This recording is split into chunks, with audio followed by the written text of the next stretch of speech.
géographie et chercheuse associée au sein de l'Université de Haute-Alsace. Elle travaille notamment sur les déterminants de la réindustrialisation de la France. Elle est aussi directrice au sein du cabinet June Partners et elle a coécrit avec Olivier Lionzi le livre « Vers la renaissance industrielle » aux éditions Maribé, le thème de notre talk. À vous, Anaïs Vogilis. Merci. Merci. Bonjour à tous. Alors, juste parce que comme on a eu quelques modifications de programme, j'ai 15 minutes, c'est ça à peu près, que je monopolise pas la parole de manière indue. Bon. On peut partir sur le principe de 15 minutes. Bonjour à tous. Merci au Fashion Grid Hub pour cette invitation à m'exprimer sur le sujet de la renaissance industrielle, qui est en effet un sujet qui me tient à cœur à la fois par mes thématiques de recherche et par l'ouvrage qu'on a coécrit avec Olivier et que vous avez eu la gentillesse de citer. Je vais revenir un peu sur la situation actuelle de l'industrie et puis ensuite donner peut-être quelques perspectives sur cette possible renaissance industrielle, comment on pourrait passer de propos à une réalité. La crise de la Covid-19, elle a eu le mérite de remettre sur le devant de la scène l'industrie. On n'a jamais autant parlé d'industrie que depuis ces 18 derniers mois, parce qu'on a pris conscience d'une situation de double dépendance du pays, à la fois une dépendance productive avec les images de rupture d'approvisionnement, les médecins en surblouses d'hôpital en sac poubelle, la non-disponibilité d'actifs, de molécules stratégiques et bien d'autres choses, et une deuxième dépendance dont on parle moins, mais qui est aussi à aborder quand on parle de réindustrialisation et notamment d'automatisation beaucoup plus forte des unités de production, c'est celle du numérique et des outils qu'on utilise. Aujourd'hui, j'interviens grâce à Zoom. Et Zoom est une plateforme américaine et on se rend compte que dans beaucoup d'outils numériques du quotidien, nous n'avons pas de solution européenne connue et largement utilisée. Cette crise, c'est un accélérateur de tendance parce que le mouvement de réindustrialisation avait été entamé avant mars 2020. Dès 2017, on voyait des signaux positifs dans l'industrie, à la fois le fait qu'on recrée des emplois industriels dans des secteurs qui ont été emblématiques de la désindustrialisation, notamment le textile que vous connaissez tous bien. Et puis, c'était aussi un solde positif de création d'emplois. Mais cette crise, au-delà de l'accélération, elle a montré la limite d'un modèle qu'on a promu à partir du milieu des années 70, celui d'une société post-industrielle où nous confions le fait de produire à des pays tiers. Et ça a été aussi peut-être la fin d'une forme d'inconscience écologique ou d'irresponsabilité environnementale.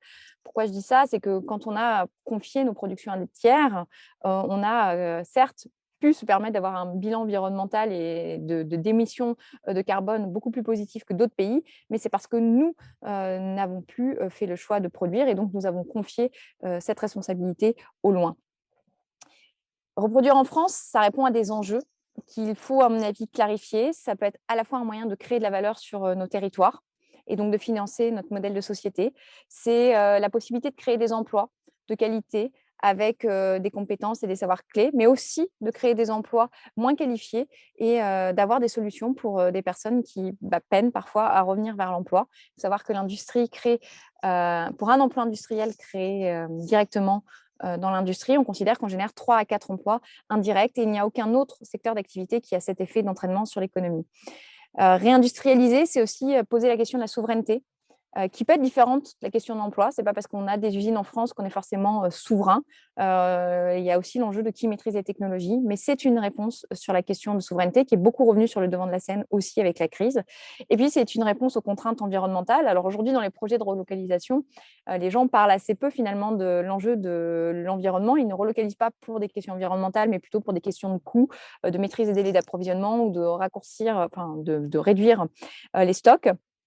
Mais c'est aussi une réponse au défi environnemental, puisque c'est le moyen d'envisager des productions à la demande, de réduire les délais de transport, de recréer des écosystèmes locaux, d'envisager des dispositifs d'économie circulaire, ce qu'on ne peut pas faire à l'échelle mondiale. Mais à mon avis, ça aura encore plus de sens, cet aspect environnemental, si on est capable de repenser nos produits sur l'ensemble de la chaîne de valeur pour réduire leur empreinte aux différentes étapes de production sur l'environnement, c'est-à-dire c'est pas uniquement la réflexion sur comment je décarbone mon unité de production. Alors je parle plus largement que le textile, bien entendu, où il y a des activités beaucoup plus émettrices aussi d'externalités négatives, pas uniquement du point de vue carbone, mais donc il y a un enjeu à repenser cette chaîne de valeur pour réduire vraiment les impacts environnementaux aux différentes étapes. On dit de l'extraction finalement de la matière jusqu'au recyclage de produits. Il y a aussi une réflexion à conduire sur le choix des matières. Parce que si on prend l'exemple du textile, il y a encore trop de produits, une majorité de produits même, qui sont issus de matières dérivées du pétrole. Et ça, ce n'est pas forcément compatible avec nos objectifs environnementaux. Donc, il y a une réflexion à avoir sur comment on utilise d'autres matières et comment on essaye d'avoir ces matières à disponibilité sur notre territoire. Je crois que sur la première table ronde, il y a été beaucoup question du lin. C'est une solution. Et puis, notre capacité à traiter nos matières sur le territoire, ça n'a pas de sens de développer des matières en France, les envoyer à l'autre bout du monde pour les transformer, puis que ça revienne sous forme de produits finis dans notre territoire. C'est aussi une réflexion sur le cycle de vie du produit.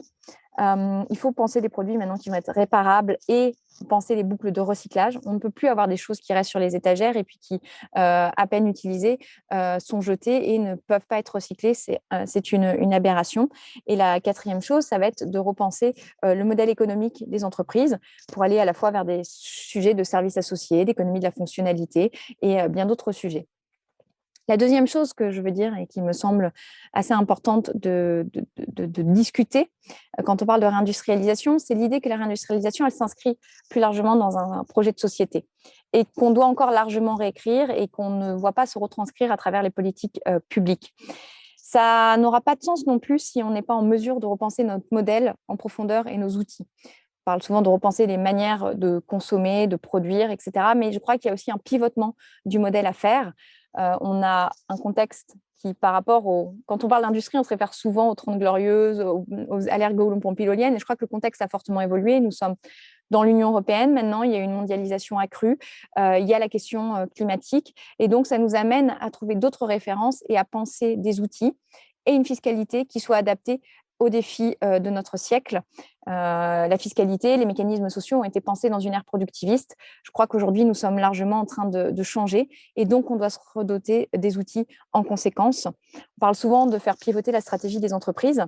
Je crois qu'on devrait aussi réfléchir à comment faire pivoter notre modèle de société en allant au-delà des incantations. Et ça demande vraiment une réflexion profonde parce qu'il faut rester, bien entendu, optimiste sur les sujets de réindustrialisation, mais les défis que vont nous poser la question climatique, notamment en termes d'emploi, doivent nous obliger à anticiper et à faire la prospective là-dedans.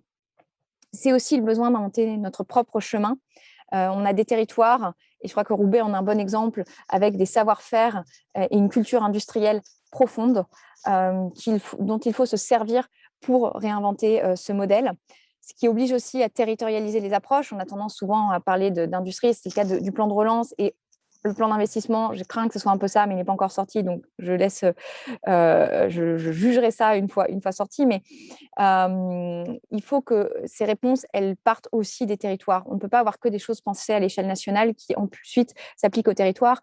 Quand on voit le bouillonnement qu'il y a dans tous les territoires français, avec toutes les idées et plein de bonnes choses à faire émerger, ça plaide vraiment pour reterritorialiser les politiques industrielles et aller encore peut-être plus vers de la décentralisation, donnant les moyens au territoire de se réaliser.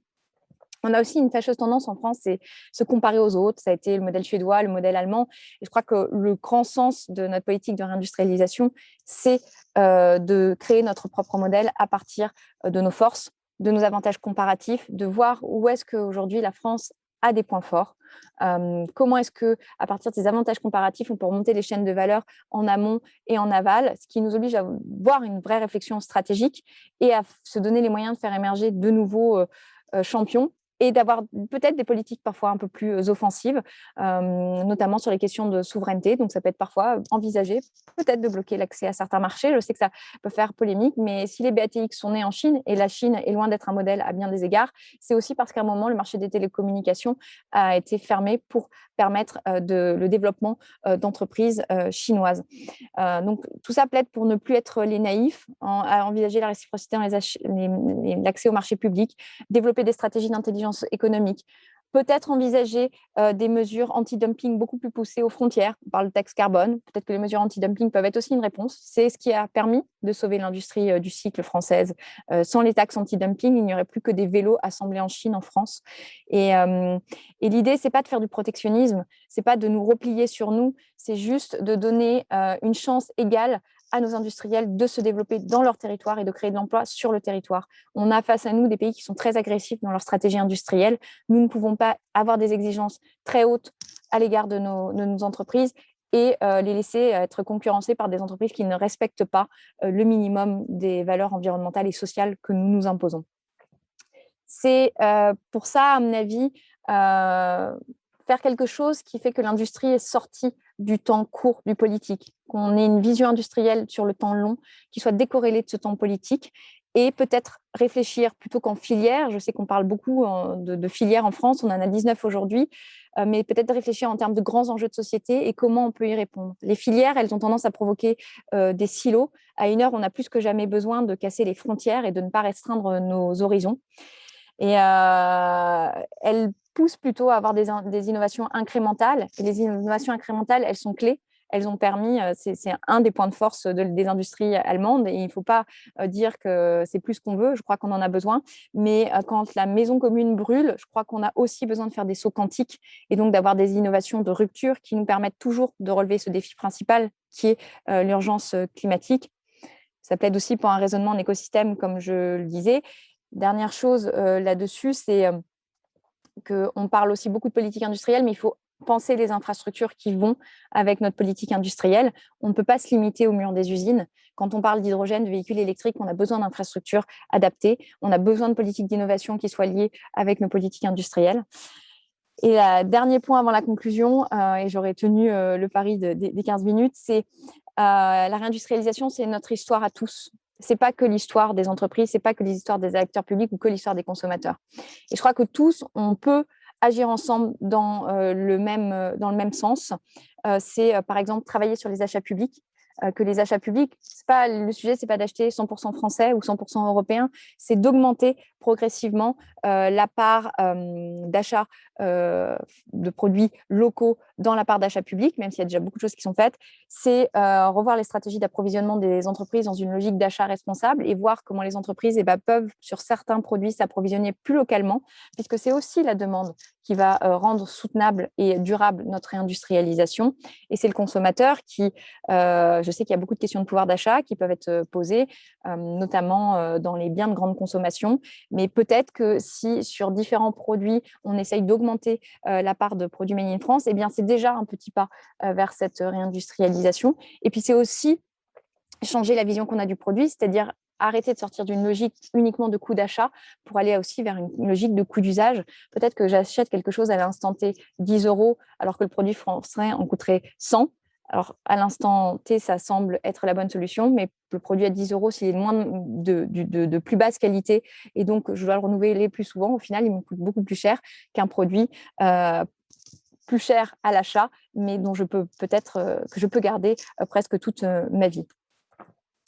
Pour conclure, et pour donner un peu peut-être d'ouverture, c'est l'enjeu de la renaissance industrielle, c'est notre capacité à nous projeter dans un imaginaire partagé.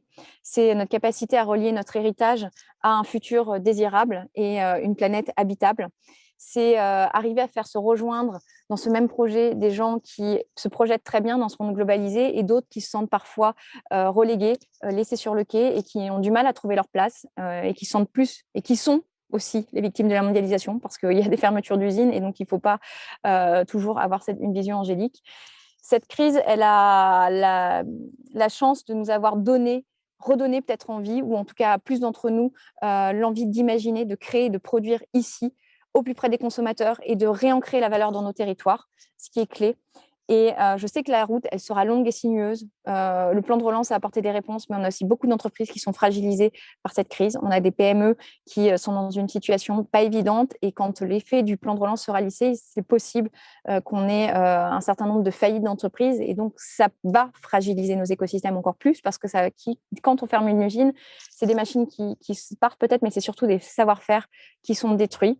Mais il y a une chose qui est sûre, c'est que c'est ensemble, tous ici et tous ceux qui sont convaincus par l'industrie que nous allons faire de la renaissance industrielle quelque chose de durable et au service de notre projet de société et de notre vision du monde.